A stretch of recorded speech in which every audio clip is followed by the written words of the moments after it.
স্বাগতম computer hardware এবং networking ট্রেডে। আমাদের আজকের আলোচনার টপিক মোবাইল কমিউনিকেশন এবং বিভিন্ন ধরনের নেটওয়ার্ক। আপনাদের সাথে আছে আমি তরুণ দেবনাথ, ইনস্ট্রাক্টর, বন্ধু কম্পিউটার ট্রেনিং সেন্টার, রাজশাহী থেকে। প্রথমে আজকে আমাদের আলোচনার বিষয় মোবাইল কমিউনিকেশন। তো মোবাইল কমিউনিকেশনে যাওয়ার আগে একটা প্রশ্ন যদি আমরা করি যে মোবাইল ফোনের আবিষ্কারক কে? হয়তো অনেকে আমরা বলতে পারবো বা অনেকে পারবো না, বা বিশ্বের প্রথম সেলুলার মোবাইল ফোনের মাধ্যমে কে কথা বলেন।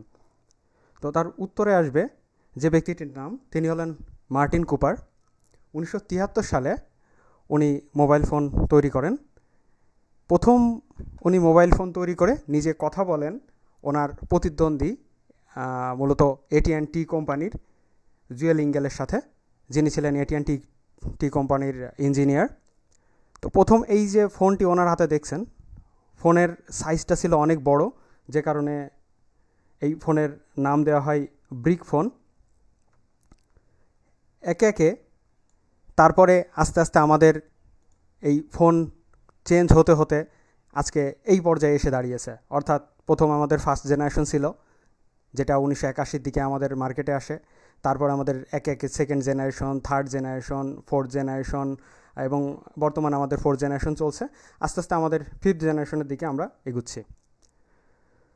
তো এই মোবাইল তৈরি করতে গিয়ে উনি অনেক বাধা বিপত্তির সম্মুখীন হন, কারণ মোটরোলা কোম্পানি ছিল সে সময় অনেক ছোট একটা প্রতিষ্ঠান এবং AT&T কোম্পানি ছিল অনেক বড় একটা প্রতিষ্ঠান।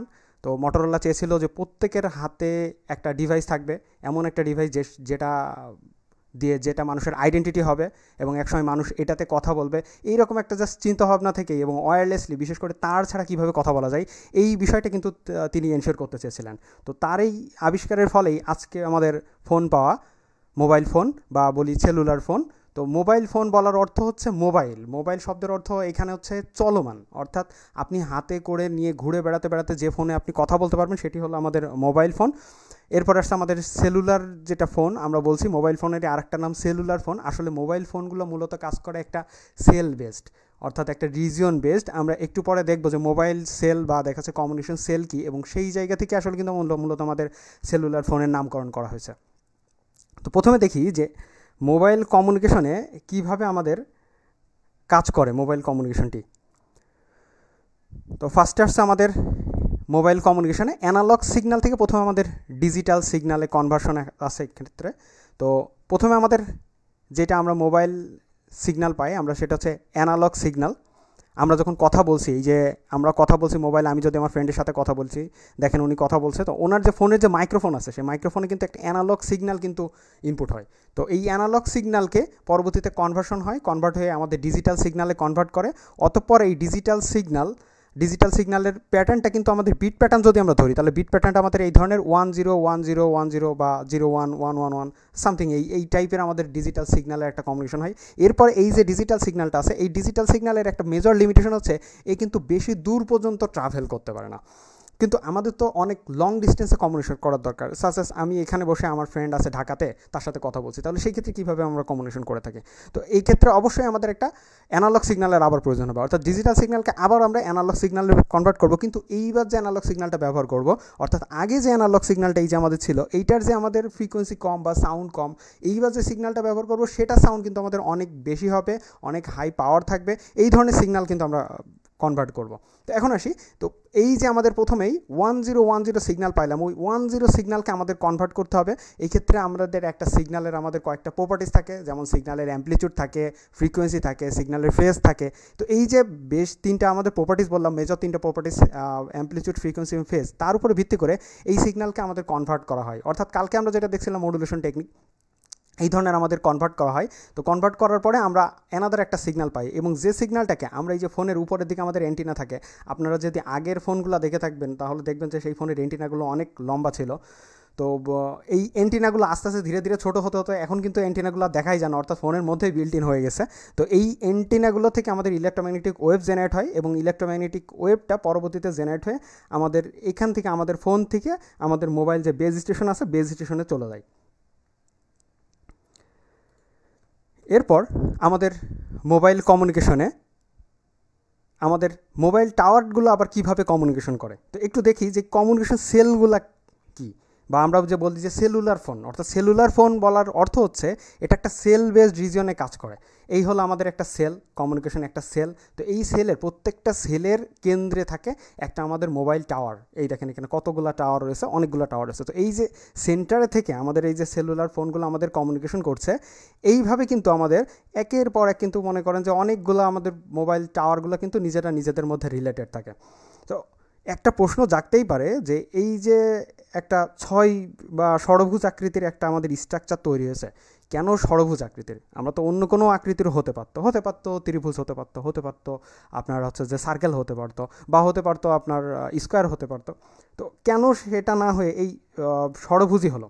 তো এর কারণ হচ্ছে আমি প্রত্যেকটা ক্ষেত্রে আলাদা আলাদা ভাবি। যদি আপনি ত্রিভুজ তৈরি করেন, তো মনে করেন যে এই আপনার এখানে একটা ত্রিভুজ আছে, এই একটা ত্রিভুজ আছে। তো এই ত্রিভুজের একেবারে সেন্টারে যদি আপনি দেন, তাহলে সেন্টার থেকে এই পাশেই যতটা আপনার এনার্জিতে সিগন্যালটা রিসিভ করতে পারবে, ঠিক এখান থেকে কিন্তু একেবারে কর্নারে, অর্থাৎ ত্রিভুজের দুইটা বিন্দু যে জায়গায় মিলছে সেই জায়গায় কিন্তু আপনার সেই জায়গা থেকে সেন্টারের যে দূরত্ব অনেক বেশি হয়ে যাবে। যে কারণে আমাদের কিন্তু কমিউনিকেশন কিন্তু একটা মিসম্যাচ হবে, বিশাল আকৃতির একটা মিসম্যাচ হবে, যে কারণে ওই ত্রিভুজ আকৃতির শেপটা করা হয় না। আমরা যদি চিন্তা করি যে এটা তো আমাদের রাউন্ডও হতে পারতো, তো গোল হতে পারতো, তাহলে গোল হলে সেক্ষেত্রে আমাদের কী সমস্যা হতো? আমাদের রাউন্ড হতো, এখানে রাউন্ড হতো, এখানে একটা রাউন্ড, আর এখানে একটা রাউন্ড। আপনি খেয়াল করে দেখেন, তিনটা মার্বেল যদি পাশাপাশি থাকে এবং তিনটা মার্বেলের মধ্যে কিন্তু একটা ফাঁকা স্পেস থাকে, তাহলে এই ফাঁকা স্পেসটা তৈরি হতো। এই ফাঁকা স্পেসে যদি কোনো ব্যক্তি তার ফোন কমিউনিকেশন করতে চাইতো বা ফোন থেকে কথা বলতে চাইতো, তাহলে কিন্তু সে তখন সেটা পারতো না। যে কারণে আমাদের এই মাঝে যে আমাদের রাউন্ড শেপটা কিন্তু আমরা কিন্তু অ্যাকসেপ্ট করতে পারিনি। এরপরে যেটা হচ্ছে, আমাদের যদি চারকোনা যদি হতো, চারকোনা হলেও ঠিক ত্রিভুজের মতোই চারকোনার একেবারে যে আমাদের রেক্ট্যাঙ্গেল বা বর্গাক্ষেত্রের একেবারে সেন্টার থেকে আপনার কোনো পরিধির থেকে যতটুকু আমার ডিস্টেন্স থাকতো তার থেকে কর্নারে কিন্তু অনেক বেশি দূরত্ব হয়ে যেত, যে কারণে আমরা ওইটাও ব্যবহার করতে পারিনি। এই জন্যই আমাদের এই কমিউনিকেশন সেলের আকৃতি এরকম। আপনারা বিভিন্ন হলিউড মুভিতে দেখে থাকবেন যে বিভিন্ন ধরনের কমিউনিকেশন সেলগুলো যখন দেখায়, তখন কিন্তু এই ধরনের ষষ্ঠ আকৃতির কিন্তু আমাদের কমিউনিকেশন সেলগুলো হয়। তো এই কারণে মূলত আমাদের ষড় আকৃতির কমিউনিকেশন সেলগুলো হয়। এই যে মোবাইল কমিউনিকেশন টাওয়ারগুলো প্রত্যেকটা এক একটা রিজিয়ন তৈরি করে। এই রিজিয়নের সেই কমিউনিকেশন সেলের মধ্য থেকে যতগুলো মোবাইল ফোন কমিউনিকেশন আছে, সেই ফোনগুলোকে কিন্তু সে অ্যাকসেপ্ট করতে পারে, তার কলগুলো অ্যাকসেপ্ট করতে পারে এবং কলগুলোকে ট্রান্সমিট করতে পারে। তো এরপর আসছে যে মোবাইল কমিউনিকেশনের আমাদের মানে কীভাবে আবার একটা মোবাইল টাওয়ার বেজ স্টেশন অন্য বেজ স্টেশনের সাথে কথা বলে। তো বেজ স্টেশনের যে মোবাইল নেটওয়ার্কগুলো, এগুলো মূলত অপটিক্যাল ফাইবারের মাধ্যমে কানেক্টেড থাকে। এক্ষেত্রে হতে পারতো অপটিক্যাল ফাইবার না দিয়ে আমরা অন্য কিছু ব্যবহার করতে পারতাম, আমরা টুইস্টেড পেয়ার কেবল ব্যবহার করতাম। গতদিন আমরা যে কমিউনিকেশন মিডিয়াগুলো দেখেছি বা দেখাচ্ছে আমরা কোএক্সাল কেবল ব্যবহার করতাম, কিন্তু সেগুলো আমরা করি না। এক্ষেত্রে আমরা অপটিক্যাল ফাইবারগুলো আমরা ব্যবহার করি। কারণ অপটিক্যাল ফাইবার ব্যবহার করলে যেটা হয়, আমাদের এই যে দেখছেন, এখানে দেখছেন যে অনেক একটা অপটিক্যাল ফাইবার আছে, এই যে কালো ধরনের একটা তার, এটা হচ্ছে অপটিক্যাল ফাইবার। তো প্রথমে এই যে কমিউনিকেশন সেলটা যখন আমার এরকম ইনসার্ট করলো, তখন সেটাকে সে করলো কি, আবার এখানে সেই সিগন্যালটাকে ইলেকট্রোম্যাগনেটিক ওয়েভকে আপনার লাইট ওয়েভে কনভার্ট করলো, অর্থাৎ আলোর গতিতে কনভার্ট করলো। অর্থাৎ আলোর গতিতে সেকেন্ডে প্রায় 3 লক্ষ কিলোমিটার যে আমাদের চলতে পারবে। তো এই আলোর গতিতে যখন ট্রান্সমিট করে দিল, তারপর অপটিক্যাল ফাইবার দিয়ে আমাদের বেস ট্রান্স রিসিভারে আমাদের চলে আসলো। এরপর বেস ট্রান্স রিসিভার আসার পরে পরবর্তীতে যে কাজটা করছে, বেস ট্রান্স রিসিভারে চলে আসলো এবং বেস ট্রান্স রিসিভার আবার মনে করেন যে আরেকটা বেস ট্রান্স রিসিভার, অর্থাৎ এই যে আমাদের মোবাইল ফোন যে আমাদের টাওয়ারগুলো আছে, টাওয়ারের ঠিক নিচের দিকে আমাদের যে বেস ট্রান্স রিসিভারগুলো, এই বেস ট্রান্স রিসিভারকে দিল, অর্থাৎ যেটা আমাদের রিসিভিং টাওয়ার্স হবে। তো এই রিসিভিং টাওয়ারে দেওয়ার পরে সেখান থেকে ইলেকট্রোম্যাগনেটিক ওয়েভগুলোকে আমাদের আবার রিট্রান্সমিট করে দিল। তো এইভাবে আমাদের মোবাইল কমিউনিকেশনটা আমাদের কিন্তু সেই আমাদের ডিজায়ার্ড গ্রাহকের পর্যন্ত, মোবাইল পর্যন্ত আমাদের কমিউনিকেশন যে আমাদের ইলেকট্রোম্যাগনেটিক ওয়েভটা আছে, সেই ইলেকট্রোম্যাগনেটিক ওয়েভটা পৌঁছে গেল। তো এর ক্ষেত্রে হলো কি, খেয়াল করে দেখেন যে আপনি যখন কথা বলছিলেন, তখন একটা একেবারে লো কোয়ালিটির একটা ভয়েস আপনি কথা বলছিলেন, জাস্ট আপনার মাউথ মাইক্রোফোনে যে একেবারে মিনিমাম একটা সাউন্ড যাচ্ছিলো। আমরা যখন মোবাইলে কথা বলি, তখন দেখা যাচ্ছে আস্তে কথা বলছি বা হালকা একটু লাউডলি কথা বলছি, যে কথাটা কিন্তু আসলে বেশি দূর পর্যন্ত যাওয়া সম্ভব না। কিন্তু এখানে কিন্তু এই যে আমাদের কমিউনিকেশন যে লিঙ্ক আছে, অর্থাৎ যে ইলেকট্রোম্যাগনেটিক ওয়েভ, তার উপর ভর করে কিন্তু হাই ফ্রিকোয়েন্সি সিগন্যালের উপর ভর করে চলে যাচ্ছে সিগন্যালটা অনেক দূরে। তো সিগন্যালের এই সিগন্যালগুলোর যে সিলেকশনটা আছে, সিলেকশনটাও কিন্তু অনেক মানে করা হয়েছে এইভাবে যে আপনি খেয়াল করে দেখেন, আমরা শ্রাব্যতার সীমা আমাদের 20,000 হার্জ পর্যন্ত, এর মধ্যে কিন্তু আমরা শুনতে পারি, এর ওপরে কিন্তু শুনতে পাই না। তাহলে যদি এই ধরনের আমরা এই 20,000 যে আমাদের সিগন্যাল আছে, 20,000 হার্জের যে সিগন্যাল, সেই সিগন্যাল দিয়ে যদি আমরা ট্রান্সমিট করতাম, তাহলে দেখা যাচ্ছে আমাদের প্রচুর পরিমাণ সাউন্ড আমরা শুনতে পারতাম, যার ফলে আমরা দেখা যাচ্ছে যে বিরক্ত হয়ে যেতাম, অনেক বেশি বিরক্ত হয়ে যেতাম, বা দেখা যাচ্ছে এক পর্যায়ে আমরা মারা যেতাম, এরকম একটা অবস্থা। তো তার জন্য আমাদের যেটা করা হয়েছে, 20,000-এর উপরে সিগন্যালটা নিয়ে যাওয়া হয়েছে। অর্থাৎ 20,000-এর উপরে যখন আমরা সিগন্যালটা নিয়ে যাচ্ছি, তখন আবার খেয়াল করে দেখেন আমাদের কুকুরগুলো কিন্তু আমাদের এই 35,000 হার্জের উপরে কিন্তু আবার মনে করেন যে শুনতে পারে না, বা 35,000 হার্জ পর্যন্ত শুনতে পারে। বাদুর কিন্তু আবার 1,00,000 হার্জ পর্যন্ত শুনতে পারে। তো এদের কথা মাথায় রেখে বিভিন্ন পশু পাখি এবং মানুষ সবার কথা মাথায় রেখে এই সিগন্যালগুলো কিন্তু ফ্রিকোয়েন্সি কিন্তু অনেক হাই ফ্রিকোয়েন্সিতে কিন্তু সিগন্যালগুলো আমাদের ট্রান্সমিট করা হয়। পাশাপাশি সিগন্যালের সাথে আবার এই এন্টিনা হাইটেরও কিন্তু একটা সম্পর্ক আছে। তার মাধ্যমেই এখান থেকে মেজার করা যায় যে এন্টিনা হাইটটা আমার কতটুকু করলে আমাদের সিগন্যাল ফ্রিকোয়েন্সিটা, কত হার্জের সিগন্যাল ফ্রিকোয়েন্সি দিলে আমাদের সিগন্যালটা প্রপারলি ট্রান্সমিট হবে। বা এন্টিনা হাইটটাও একটা লজিক্যাল, এর বেশি আমাদের এন্টিনা হাইটের দরকার হবে না। আবার দেখা যাচ্ছে সিগন্যালের ফ্রিকোয়েন্সিটা এমনভাবে সেট করলাম যে এন্টিনা হাইট অনেক বেশি লম্বা হয়ে গেল, তখন কিন্তু হবে না। তো যাই হোক, এরপর আসি আমাদের এই যে আমাদের সিগন্যালটা পৌঁছাচ্ছে এইভাবে আমাদের এই যে কমিউনিকেশন, আমাদের যে আমার আরেকজন পার্টি বি আছে, অর্থাৎ যিনি আমাদের প্রাপক আছেন, সেই প্রাপকের আমাদের মোবাইলে কিন্তু সিগন্যালটা আমাদের পৌঁছাচ্ছে। তো এরপরে আমাদের এখান থেকে যেটা করছি, আমরা এখান থেকে একটা রিভার্স প্রসেস অ্যাপ্লাই করা হচ্ছে। অর্থাৎ আগে যেরকম আমাদের হচ্ছে সিগন্যাল ছিল, সিগন্যাল থেকে আমাদের উল্টা দিকে আমাদের একটা রিভার্স প্রসেস করা হচ্ছে। এই রিভার্স প্রসেসে একটা ইয়ারফোনের মাধ্যমে আমাদের সিগন্যালটা কিন্তু আমাদের ট্রান্সমিট হচ্ছে।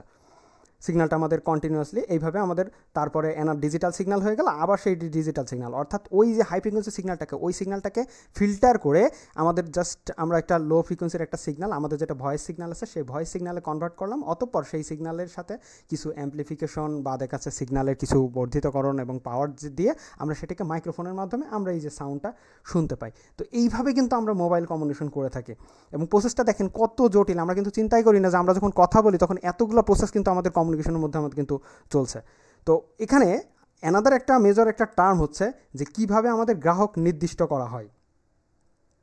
তো আপনারা যারা আজকে লাইভে আছেন, আপনারা আপনাদের প্রশ্ন বা যে কোনো টাইপের আপনাদের জিজ্ঞাসা আপনারা এখানে কমেন্টে জানাতে পারেন, আমি আপনাদের অবশ্যই কমেন্টের অ্যান্সার দিব। তো এ পর্যায়ে আমাদের হচ্ছে যে কীভাবে গ্রাহককে নির্দিষ্ট করা হয়। গ্রাহক নির্দিষ্ট করার ক্ষেত্রে আমরা মূলত হোম এমএসসি এবং ফরেন এমএসসির সাহায্য নিই। হোম এমএসসি এবং ফরেন এমএসসি আমাদের যে কাজটা করে, হোম এমএসসি অর্থাৎ আমরা দেখে থাকবো যে যখন আমরা মোবাইল সিম ব্যবহার করি, অর্থাৎ মোবাইল সিম যখন আমরা ক্রয় করি, তখন সেই মোবাইল সিমেই কিন্তু আমাদের ইনফরমেশন কিন্তু আমাদের করা থাকে, স্টোর করা থাকে। তো মোবাইল সিমে যখন আমরা ইনফরমেশন আমাদের স্টোর করা থাকছে মোবাইল সিমে, এই ইনফরমেশনগুলো কিন্তু স্টোর করা থাকে আমাদের হোম এমএসসিতে। পরবর্তীতে হোম এমএসসি আমাদের ফরেন এমএসসিতে আমাদের ট্রান্সমিট করে ইনফরমেশনটা। ফরেন এমএসসি কখন কাজ করে? ফরেন এমএসসি আসলে তখনই কাজ করে যখন আমাদের হোম এমএসসি একটা নির্দিষ্ট জায়গা থেকে আরেকটা নির্দিষ্ট জায়গাতে মুভ করে। অর্থাৎ একজন ইউজার যখন এক জায়গা থেকে অন্য জায়গাতে মুভ করে, তখন আমাদের এই ফরেন এমএসসির আমাদের প্রয়োজন হয়। ফরেন এমএসসি আমাদের চলে যায়। ফরেন এমএসসি কিন্তু আমাদের ইউজার যে লোকেশন আছে, অর্থাৎ আমি যে কোন নেটওয়ার্কের অধীনে আছে, সেটা কিন্তু আমাদের হোম এমএসসিতে কিন্তু আমাদের আবার ফরওয়ার্ড করে দেয়। তো এইভাবে আমাদের ফরেন এমএসসিগুলো আমাদের কাজ করে। তো এর পরবর্তীতে আসছে আমাদের কিভাবে আমরা গ্রাহককে নির্দিষ্ট করছি। খেয়াল করে দেখেন, টোটাল সিনারিওটা আমি এখানে বলছি। টোটাল সিনারিওটা এইভাবে কাজ করে যে মিস্টার এ আছে, মিস্টার এ আমাদের কথা বলছে, এর জন্য একটা অবশ্য হোম এমএসসি থাকবে। সেক্ষেত্রে মিস্টার এ যে হোম এমএসসি আছে, সেই হোম এমএসসিটাকে নিয়ে আমাদের মিস্টার বি এর যে হোম এমএসসি আছে, এখানে আসলে প্রকৃত অর্থে মিস্টার বি এর হোম এমএসসি হবে। তো মিস্টার বি এর যে হোম এমএসসি আছে, মিস্টার বি এর হোম এমএসসিতে সেটা ফরওয়ার্ড করে, এবং ফরওয়ার্ড করলে মিস্টার বি এর হোম এমএসসি চেক করে যে তার কোনো মোবাইল নেটওয়ার্কের অধীনে মিস্টার বি অবস্থিত কিনা। যদি তিনি অবস্থিত না হন, তাহলে সেখান থেকে মিস্টার বি এর ফরেন এমএসসি যদি রেজিস্টার করা থাকে যে মিস্টার বি এখন এই অঞ্চলে নাই, তাহলে এখান থেকে অন্য জায়গায় চলে গেছে, অর্থাৎ অন্য যে নেটওয়ার্কের অধীনে গেছে, সেই নেটওয়ার্ক তার আবার ফরেন এমএসসি থেকে আবার ইনফরমেশন পাঠাবে হোম এমএসসিতে। দেন হোম এমএসসি আবার রিসিভ করবে সেই ইনফরমেশনটা, সেটাকে রিসিভ করে সে মিস্টার বি আবার সেটাকে ফরেন এমএসসি যে ইনফরমেশন আছে, তখন মিস্টার বি এর যেই ফরেন এমএসসি আছে, অর্থাৎ এই মনে করেন যে মিস্টার বি এর অনেকগুলো ফরেন এমএসসি হতে পারে সে নর্থে গেছে, সাউথে গেছে, ইস্টে গেছে, ওয়েস্টে গেছে, যেখানেই যাক না কেন, ঠিক ওই রিজিয়নের যে আমাদের হোম এমএসসি ফরেন এমএসসি ছিল সেটা হোম এমএসসিতে ইনফর্ম করে দেয়, এবং হোম এমএসসি পরবর্তীতে যখনই কোনো কল জেনারেট হয় সেটাকে ফরেন এমএসসিতে পাঠায়, এবং ফরেন এমএসসি তখন চেক করে যে মিস্টার বি কি অ্যাভেলেবল না। যদি মিস্টার বি এর ফোন দেখা যাচ্ছে অলরেডি সে এঙ্গেজড, বা দেখা যাচ্ছে ফোন নেটওয়ার্কে সে বাইরে আছে, যদি এইরকম কোনো সিচুয়েশন যদি তৈরি হয়, তাহলে সেই ক্ষেত্রে মিস্টার বি তখন আমাদের ওই যে ফরেন এমএসসি আছে, মিস্টার বি সেই ফরেন এমএসসি থেকে আমাদের কমিউনিকেশন করতে পারে মিস্টার এ এর সাথে। তো এইভাবে কিন্তু আমাদের মিস্টার এ এবং বি এর মধ্যে আমাদের টোটাল যে কমিউনিকেশন সিস্টেমটা আছে, সেই কমিউনিকেশন সিস্টেমটা এস্টাবলিশড হয়। তো এরপরে এইভাবে আমাদের টোটাল কমিউনিকেশন সিস্টেমটা করা হয়। এক্ষেত্রে আরও বেশ কয়েকটা বিষয় আছে, সেটা মনে করেন যে আপনার একটা মোবাইল টাওয়ারের অধীনে আপনি কথা বলছেন, সেখানে আমাদের অনেকগুলো ইউজার আছে, ধরেন 5000 ইউজার আছে। এখন কিভাবে নির্দিষ্ট করা হবে যে আমি ওই ব্যক্তিকে চাচ্ছি, জাস্ট আমার ওই ব্যক্তিকে দরকার, সেই ক্ষেত্রে আপনি তার সাথে কমিউনিকেশন করতে পারছেন। এই যে টোটাল প্রসেস, এখানেও কিন্তু অনেক ধরনের টেকনিক অ্যাপ্লাই করা হয়, সেটা হচ্ছে মাল্টিপল অ্যাক্সেস টেকনিক ব্যবহার করা হয়, বিভিন্ন ধরনের মডুলেশন টেকনিক ব্যবহার করা হয়ে থাকে। তো এইভাবে কিন্তু আমাদের গ্রাহক কিন্তু আমাদের নির্দিষ্ট করা হয়, এবং তার ফলে এক্ষেত্রে আমরা টাইম স্লটের একটা স্ট্যাম্প ব্যবহার করতে পারি, টাইম স্ট্যাম্প ব্যবহার করতে পারি, আবার এই ক্ষেত্রে আমরা ফ্রিকোয়েন্সি ব্যবহার করতে পারি। তো ফ্রিকোয়েন্সি ব্যবহারের দিকে আমাদের কী হয়, সেটা হচ্ছে ফ্রিকোয়েন্সি যদি আমরা ব্যবহার করি, মনে করেন যে অনেকগুলো আমাদের ফ্রিকোয়েন্সি আসছে, অর্থাৎ আমাদের মনে করেন 5000 ফ্রিকোয়েন্সি আছে, এক্ষেত্রে প্রত্যেকটা গ্রাহককে একটা করে পার্টিকুলার একটা ফ্রিকোয়েন্সি আমরা অ্যাসাইন করতে পারি। আবার দেখা যাচ্ছে আমাদের এমন হলো যে একটা পার্টিকুলার ফ্রিকোয়েন্সি না, আমরা দেখা যাচ্ছে অনেকগুলো টাইম স্ট্যাম্প ব্যবহার করতে পারি, অর্থাৎ আমার যে প্রথম যে 1 মিলি সেকেন্ড বা 2 মিলি সেকেন্ড সেটা আমরা একজন ইউজারের জন্য দিচ্ছি, দ্বিতীয় বেজ আবার 2 বা 3 মিলি সেকেন্ড সেটা দেখা যাচ্ছে আমাদের আরেকজন ইউজারের জন্য দিচ্ছি। এইভাবে কিন্তু আমরা কমিউনিকেশন কিন্তু তাদের ক্ষেত্রে অনেককে আমরা সার্ভ করতে পারবো। অর্থাৎ প্রথম যদি 1 মিলি সেকেন্ড আমার জন্য অ্যাসাইন করা হয়, পরবর্তীতে আবার 1 সেকেন্ড পুরো ঘুরে এসে সেই আবার 1 মিলি সেকেন্ড কিন্তু আমার জন্য আবার অ্যাসাইন করা হবে। তো এইভাবে আমাদের গ্রাহক নির্দিষ্ট করা হয়। তো এখন আসছি নেটওয়ার্কিং নোড যখন একসাথে যুক্ত হয়ে তথ্য আদান প্রদান করতে থাকে, তখন তাকে নেটওয়ার্ক বলে। অর্থাৎ আমরা বলছি এই যে আমরা নেটওয়ার্ক বলছি, তো খেয়াল করে দেখেন এই নেটওয়ার্কে কিন্তু আমরা যে মোবাইল নেটওয়ার্কের কথা বললাম, সেক্ষেত্রেও কিন্তু আমাদের নেটওয়ার্ক কিন্তু আমাদের একটা নোড। তো এই যে আমাদের মোবাইল নেটওয়ার্ক আছে, সেক্ষেত্রে আমাদের মোবাইল যে নেটওয়ার্ক আছে, সেখানে প্রত্যেকটা নোডগুলো কিন্তু নিজেদের ভিতরে কমিউনিকেশন করে আমাদের ইনফরমেশন কিন্তু আদান প্রদান করতে পারছে। তো একটা কম্পিউটার নেটওয়ার্কের হতে পারে, একটা নোড হতে পারে, একটা কম্পিউটার হতে পারে, একটা প্রিন্টার হতে পারে, অথবা যে কোনো নেটওয়ার্ক ডিভাইস হতে পারে যা ডাটা আদান প্রদান কিংবা গ্রহণ করতে সক্ষম। তো এবার দেখি যে নেটওয়ার্কের প্রকারভেদ, কত টাইপের আমাদের নেটওয়ার্কের প্রকারভেদ আছে। তো নেটওয়ার্কের প্রকারভেদ মূলত আমাদের অনেক টাইপের আমাদের প্রকারভেদ রয়েছে।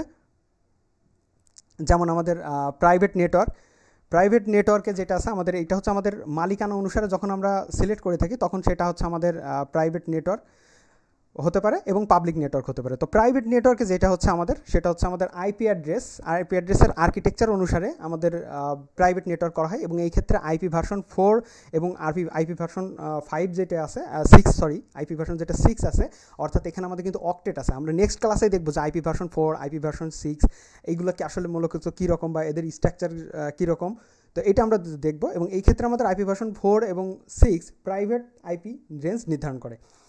এই নেটওয়ার্কে চাইলে যে কেউ সহজে অ্যাক্সেস করতে পারে না। অন্যদিকে আমাদের যে পাবলিক নেটওয়ার্ক আছে, পাবলিক নেটওয়ার্ক হলো একটি সার্বজনীন নেটওয়ার্ক, যে নেটওয়ার্কে যে কেউ অ্যাক্সেস করতে পারে। তো অবভিয়াসলি বলতে পারছি যে প্রাইভেট নেটওয়ার্কে যেহেতু সবাই ইজিলি অ্যাক্সেস করতে পারে না, তাই প্রাইভেট নেটওয়ার্কের প্রাইভেসি অনেক বেশি থাকে, অর্থাৎ নিরাপত্তা অনেক বেশি থাকে। আর পাবলিক নেটওয়ার্কের নিরাপত্তা আমাদের কম থাকে, তুলনামূলক আমাদের যারা তথ্য ব্যবহারকারী আছেন তাদের ঝুঁকিটা একটু বেশি থাকে। এবং এ সকল যে নেটওয়ার্কের ক্ষেত্রে এটা একটা সার্বজনীন নেটওয়ার্ক এবং যে কোনো পাবলিক অ্যাড্রেস দ্বারা গঠিত হয়, ফলে ইন্টারনেটে সংযুক্ত যে কেউ এই নেট অ্যাক্সেস করতে পারে। এ সকল নেটওয়ার্ক ব্যবহার করার জন্য আমাদের কিছু নিয়ম নীতি অনুসরণ করা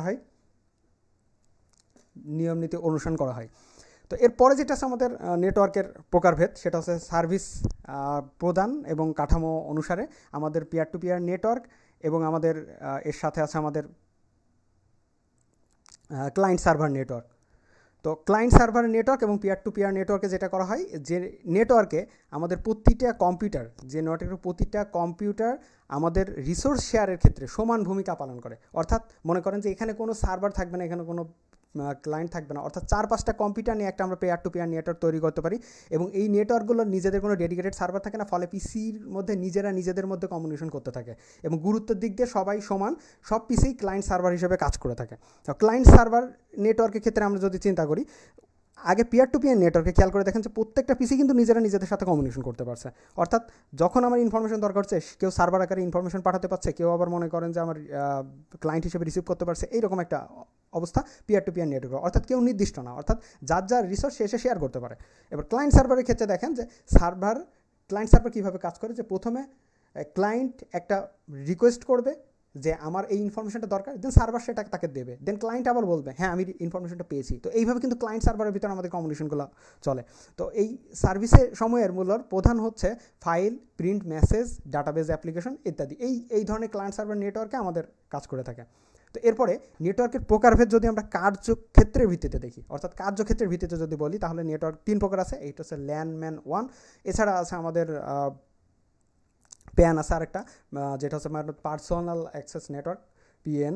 তো এরপর আছে আমাদের ল্যানের ক্ষেত্রে যেটা হচ্ছে লোকাল এরিয়া নেটওয়ার্ক, একই বিল্ডিংয়ের মাঝে কয়েকটি কম্পিউটার নিয়ে গঠিত নেটওয়ার্ককে বলা হয় আমাদের লোকাল এরিয়া নেটওয়ার্ক। এক্ষেত্রে এই ধরনের নেটওয়ার্কের গঠন খুব সহজ এবং এর জন্য ব্যবহৃত ডিভাইস সমূহের দামও যথেষ্ট কম। এই ধরনের নেটওয়ার্কে ব্যবহৃত ডিভাইস সমূহ হলো হাব, সুইচ এবং রিপিটার। নেটওয়ার্কের যদি প্রকারভেদ আমরা যদি ম্যানের ক্ষেত্রে বলি, তাহলে মেট্রোপলিটন এরিয়া নেটওয়ার্ক যাকে সংক্ষেপে ম্যান বলা হয়, এই একই শহরের মধ্যে অবস্থিত কয়েকটি ল্যানের সমন্বয়ে গঠিত ইন্টারফেসের মাধ্যমে বলা হয় মেট্রোপলিটন এরিয়া নেটওয়ার্ক। এর বিস্তৃতি অনেক বেশি হয়, যেখানে ল্যানটা একটা মনে করেন যে সিম্পল একটা ক্যাম্পাসের মধ্যে বা দেখা যাচ্ছে 8-10টা কম্পিউটার বা একটা বিল্ডিংয়ের মধ্যে নিয়ে তৈরি হচ্ছিল, সেক্ষেত্রে ম্যান কিন্তু আমাদের 50 থেকে 75 মাইল পর্যন্ত হতে পারে। তো এই নেটওয়ার্কে ডাটা ট্রান্সমিশন স্পিডটা অনেক বেশি হয়ে থাকে ল্যানের তুলনায়।